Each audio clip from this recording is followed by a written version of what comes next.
Medyo mahaba ang oras ng pahinga ng mga finalist natin sa conference na to, kaya marami-rami rin ang mapag-uusapan natin. Lahat yan tungkol sa PBA Finals. Justin Brownlee, dinala agad sa ospital dahil sa asthma. Pakalawa, Stephen Holt, gustong habulin ng SPs ni Calvin Oftana matapos malamangan ng statistical points ni Arvin Tolentino. Pangatlo, ang muling pagbabalik ng pulso at dating galawan ni Jeremiah Gray at Jamie Malonzo. Pang-apat, ang mas pinabagsik ng Stingray ng Batak at ang malaking problema ng TNT sa kanilang magiging adjustments dahil kay Jason Castro. Panghuli naman tong sprained ankle ni Troy Rosario. Tara, pag-usapan agad natin.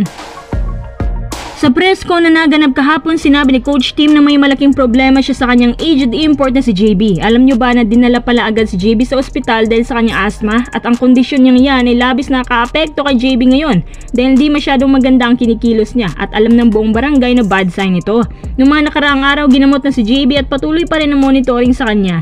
Sabi ni Coach Tim, nagsimula daw to sa kasigsagan ng practice at ilang araw na daw siya doon na siyang dahilan kaya hindi siya nakapag-attend ng press con at mga practices nila. Naalarma nga si Coach Tim gayong malapit ng finals. Sa mga nagagalit kasi ayaw nga daw nilang marinig yung balita na papalitan na si JB tapos mahina na. Mga quiz, tanggapin na lang natin ang katotohanan na patungo na talaga si JB sa ganoong sitwasyon. Yan ang bagay na hindi maitago ng Hinebra at ng Gilas team. Kung hindi man siya mapapalitan ngayon, baka sooner or later, ganun talagang mangyayari. Siguro hindi lang nila yan masyadong napapansin kasi nakaambag pa naman siya ng big numbers. Pero kapag nakaharap na ni JB si RHJ, dun mo lang makikita na hindi na talaga pang heavy duty itong Gilas hero natin. Yan ang reality. Si Coach Tim labis ng pag-aalala. Hindi lang po si JB ang may problema. Si Troy Rosario din, meron siyang sprained ankle.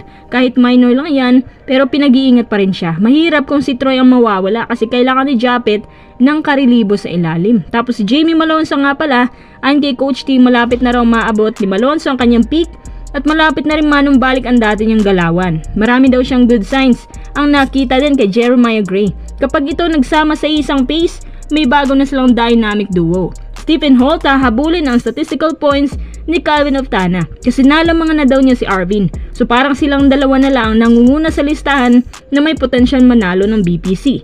Mahirap sabihin kung kanino mapupunta to kasi parehas magaling at scoring machine. Punta naman tayo dito sa TNT at ang kanilang kalakasan at weakness. Pinangangambahan ngayon ng TNT ang pagkawala ni Jason Castro. Big factor kasi talaga yung hustle at pagtitimon niya sa team. Kahit aging si Castro pero ibang klase pa din yung speed niya. Doubler pa rin pero yun na nga, hindi niya mapigilan yung edad niya. Kakambal na yun ang nature nila. 12 months recovery ang sinabi ng doktor so wala na muna nga asahan ng TNT bukod sa moral support na lagi niyang ginagawa. Ang problema ng TNT kasi wala silang tinatawag ng Castro 2.0. Wala silang mga bagong nadiskubre na pwedeng ipalit sa kanya. Kaya nga sinambatak, sabi ni Coach Shot, sinusubukan daw niya maging si Castro sa kanyang version pero hindi ito nagustuhan ni Coach Shot. Instead, sinabihan pa niya na huwag kang gumaya dahil si Castro nag-iisa lang.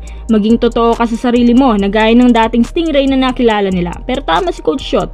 Kahit nandyan silang Batak, malaking kawalan pa rin si Castro sa roster. Si Castro kasi kayang bumasag ng depensa, kaya niyang lumusot talaga kahit ilan pang bantay.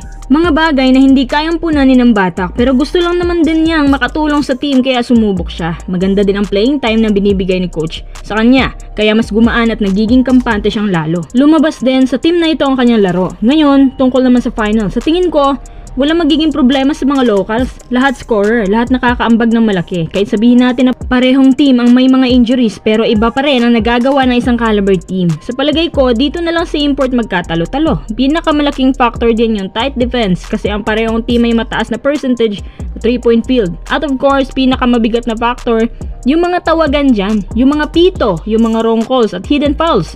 Kayo mga quiz, anong preview nyo sa naulit na finals na to?